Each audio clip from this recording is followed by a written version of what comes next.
Court will sentence you to 1 year in the Bexar County Jail. No, miss. You said a conviction. Oh, I thought, okay, I'm sorry. I don't understand what's going on here. But I'm not gonna be able to have my kids. I'm not your attorney. In today's hearing, a tenant accused of squatting appears before Judge Simpson and things go off the rails quickly. She claims she can't attend court in person because the Wi-Fi and electronic signals in the courtroom will physically harm her. Yes, that's her actual explanation. It's one of the more unusual defenses we've seen in a courtroom. And to her credit, she delivers it with complete seriousness. Meanwhile, Judge Simpson does his best to stay composed, but it's clear he's quickly running out of patience. What do you think? Does she genuinely believe this? Or is it just a strategy to avoid accountability after reportedly owing over $12,000 in unpaid rent? Let us know in the comments. Now, let's dive into this truly strange courtroom moment.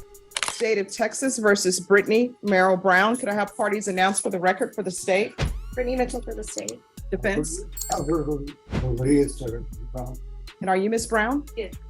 Counsel, have you received all the discovery in this case and did you review it with your client? Yes, Your Honor. Court will find that the state is in compliance with discovery. Ms. Brown, I'm showing you what's entitled Application for Community Supervision. Did you review that with your attorney? Did you understand it and did you sign it? Did you understand that the state is proceeding on the lesser included offense of assault, bodily injury, married cohabitation as a Class A misdemeanor? The range of punishment is up to 1 year in jail and up to a $4,000 fine. Did you understand? Did you understand you have a right to jury trial, a right for you or your attorney to cross-examine and confront any witnesses the state would call in the right to remain silent? I did not understand that one. All right, you don't understand you have a right to jury trial? I mean, I heard it, but I didn't hear it. All right, so do you need to speak to your attorney? No, can you please repeat the question? Do you understand you have a right to jury trial? Yes, I don't have the All right. Do you understand that you have a right to have your attorney cross-examine or question any witnesses the state would call? Yes, ma'am. Did you understand you have a right to remain silent? Yes. Did you understand by entering this plea bargain agreement, you're giving up your right to a jury trial? Yes, ma'am. Did you understand by entering this plea bargain agreement, you're giving up your right to have your attorney question or cross-examine witnesses? Yes, ma'am. Did you understand by entering this plea, you're giving up your right to remain silent? Yes. And did you intend to do that and enter into a plea bargain agreement today? Yes, ma'am. Court will find that defendant has knowingly and voluntarily waived her right to jury trial, showing you the plea bargain page. Did you review that page with your attorney? Did you understand it? Yes. According to the plea bargain agreement, punishment is to be assessed at 1 year in the Bexar County Jail. State recommends community supervision. There's an affirmative finding of family violence. I'm going to need you all to be quiet in the box, please. There's an affirmative finding of family violence. There's to be no harmful or injurious contact with Tegui, Tegui, Bizu, Biezou. Did you understand with an affirmative finding of family violence, you're not allowed to own or possess any weapons or ammunition? That's forever? You're not allowed to own or possess any weapons or ammunition. Do you understand that? I mean, yeah, but I can never for protection You need to speak to your attorney about that. But with an affirmative finding of family violence, you're not allowed to own or possess any weapons or ammunition. Okay. Do you understand? Yes, ma'am. And with an affirmative finding of family violence, you're not allowed to be designated as primary custodial parent. Did you understand that? This is the first time I heard of that. All right, so I'll let you all step back. So what does that mean? I'll let you speak to your attorney about that. I'm not allowed to have children? Oh, you can have children, but if there's some sort of custody issues that arise, technically and legally, the court is not allowed to have you as primary custodial parent. Now, if in the best interest of the children, they determine that you will be the best placement, then they can do that. But if there were any type of custody issues, and there's a person who appears to be a good parent and they don't have an affirmative finding of family violence, then they're supposed to be designated as primary custodial parent. I'll let you speak to your attorney about it.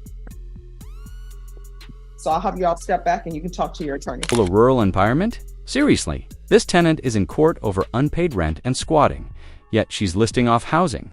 Preferences like she's shopping for a vacation rental. It's hard to believe the level of entitlement on display here. She also claims she's constantly sick, which could be an attempt to gain sympathy or, either way, it's not helping her case. What's striking is how much effort she's putting into avoiding responsibility. If even half of that energy went toward finding steady work, she'd probably be managing a department by now. And just to be clear, citing vague, health concerns doesn't automatically make someone a victim, especially when they're months behind on rent. It just raises more questions. So what do you think? Is there something real behind her claims? Or is this just another attempt to dodge accountability? Drop your thoughts in the comments. Let's keep the conversation going. We were on the plea. So did you understand with an affirmative finding of family violence, you're not allowed to own or possess any weapons or ammunition? Yes. Did you understand with an affirmative finding of family violence, you're not allowed to be designated as primary custodial parent? Yes. Did you understand that to be the entirety of the plea bargain agreement?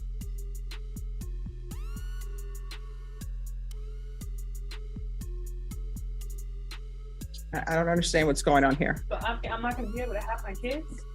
I'm not your attorney. So the only thing my job is to make you understand what the plea bargain agreement is. I've explained to you with regards to the meaning of an affirmative finding of family violence, and I always give people those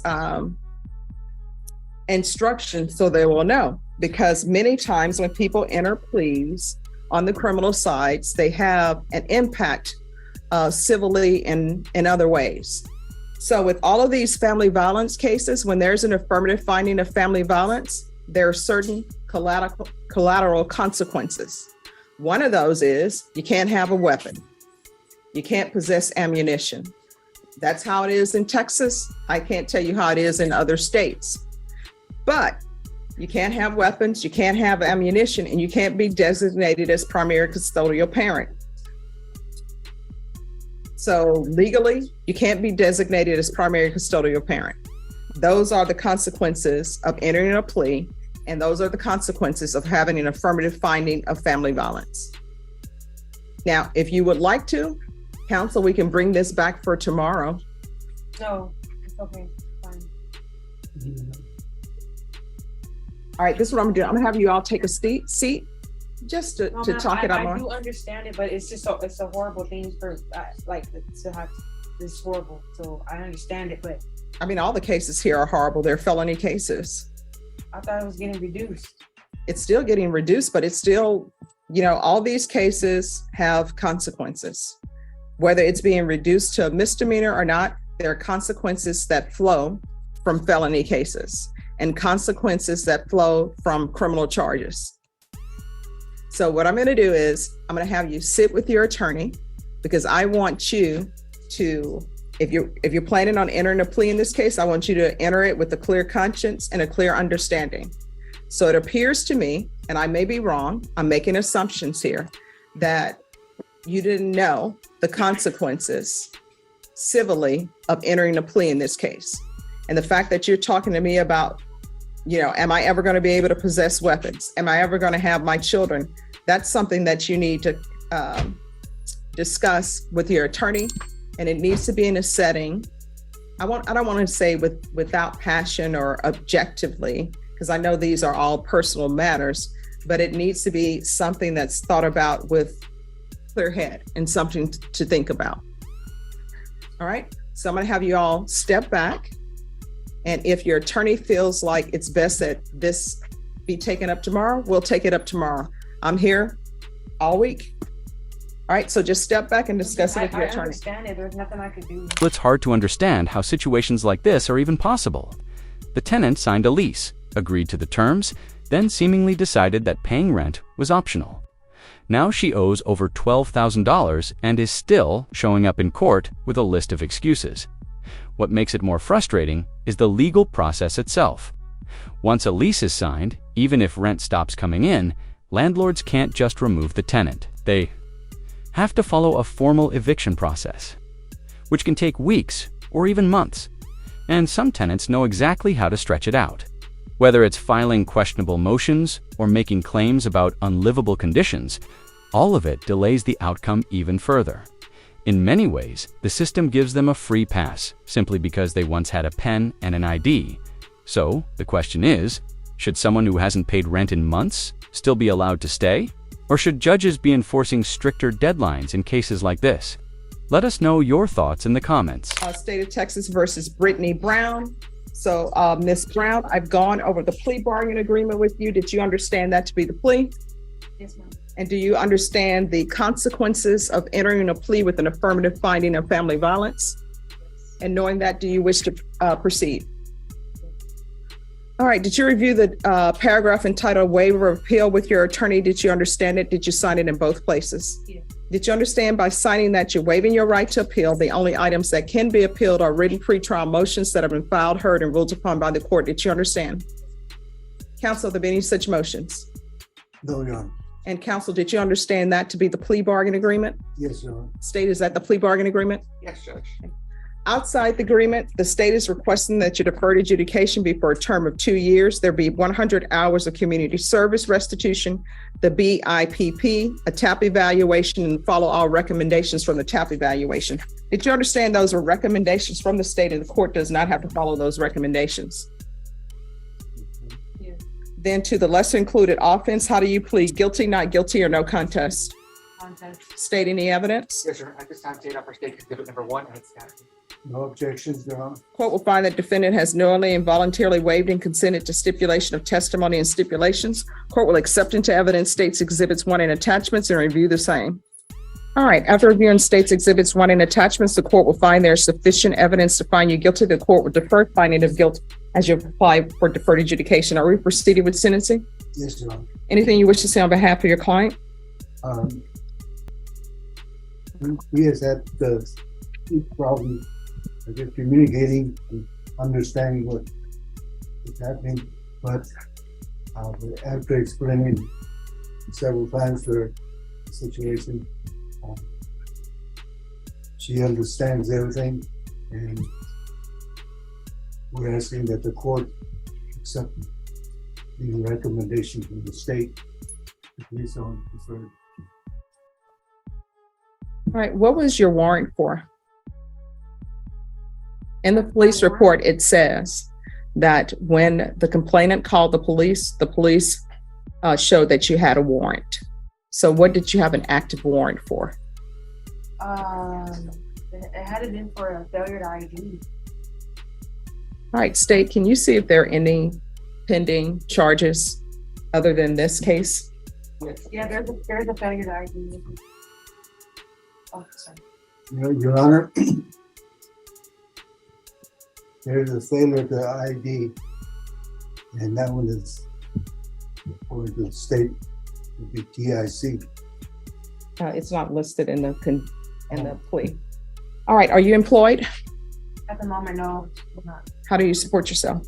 I'm living with family right now. What family is this? My mom. All right, and Child Protective Services were called. Is Child Protective Services involved? Yes. All right, this is what the court is going to do. 2 years deferred adjudication. There's an affirmative finding of family violence.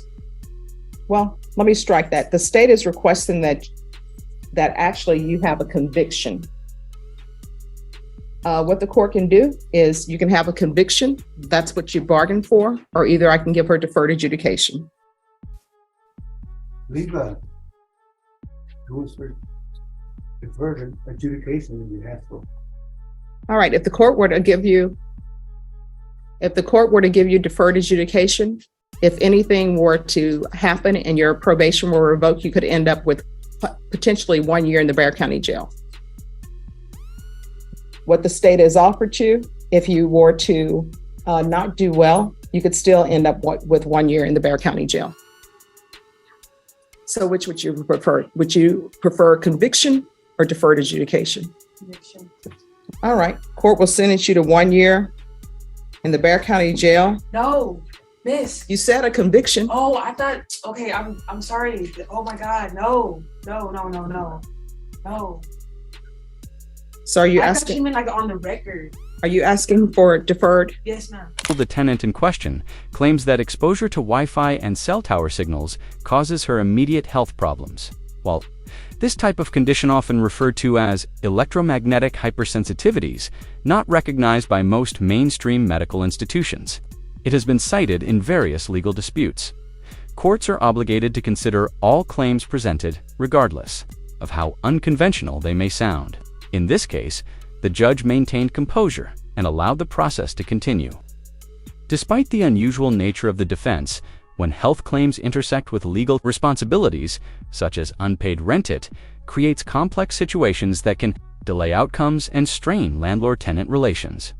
Whether this claim is genuine or a stalling tactic remains uncertain. But the court's role is to focus on evidence and enforce the law fairly. Public reaction to cases like this often reflects broader concerns about accountability, tenant protections, and the misuse of pseudoscience in legal contexts. All right, with a deferred adjudication, the court could sentence you to up to 1 year in the Bexar County Jail if you are unsuccessful. Do you understand? Yes. And up to a $4,000 fine. Do you understand? Yes, ma'am. And are you requesting that the court give you deferred adjudication? Yes. All right. Court will sentence you to 2 years deferred adjudication. There's an affirmative finding of family violence. There's to be no contact with Tagai Buzu. If there are some kind of child custody arrangements that need to be made, you'll need to make those through a third party. If you wish to have contact with him, he'll have to come in to court, and I'd have to hear some evidence with regards to that. There's to be 100 hours of community service restitution. 40 of those hours will be waived if you provide proof of the COVID vaccination.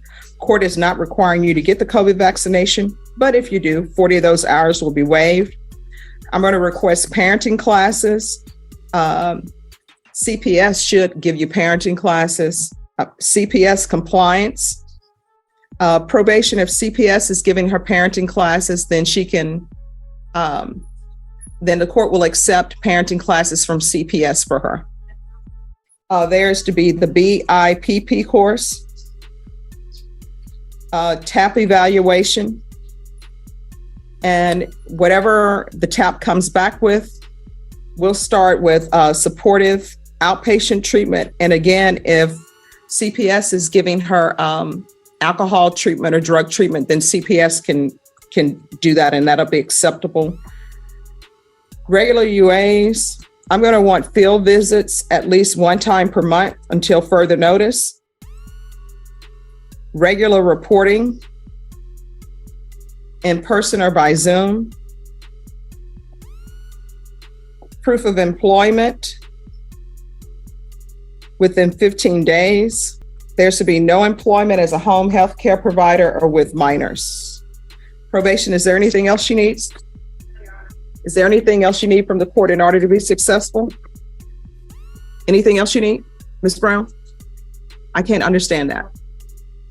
You said, what did you say about minors? You're not to have any employment. Oh, like a daycare? Okay. Yes. And you to follow all CPS compliance rules. Did you review this document with your attorney entitled Trial Court Certification of Defendant's Rights to Appeal? Did you understand it and did you sign it? Did you review that document with your attorney? I'm sorry. All right, because this is a plea bargain agreement, because I followed your plea bargain agreement, and because you waive your right to appeal, you do not have the court's permission to appeal. Because this is an affirmative finding of family violence, you're not allowed to own or possess any weapons or ammunition. If you have a question over what a weapon or ammunition is, you'll need to speak to an attorney. Simpson handled the situation with patience and professionalism. Despite the unusual arguments, he remained calm, composed, and respectful throughout the hearing. Some may see his approach as firm, but judges often deal with repeated delays and excuse-making. In many cases, a clear and direct response is necessary to maintain order and fairness. This case wasn't about explosive drama, it was about discipline and how the legal process responds when rent laws are stretched to their limits. It raises real concerns about how easily some can delay accountability. What are your thoughts? Was this a fair hearing, or could more have been done? Share your views in the comments, and if you enjoy courtroom coverage like this, don't forget to like and subscribe. New content is posted daily. Thanks for watching.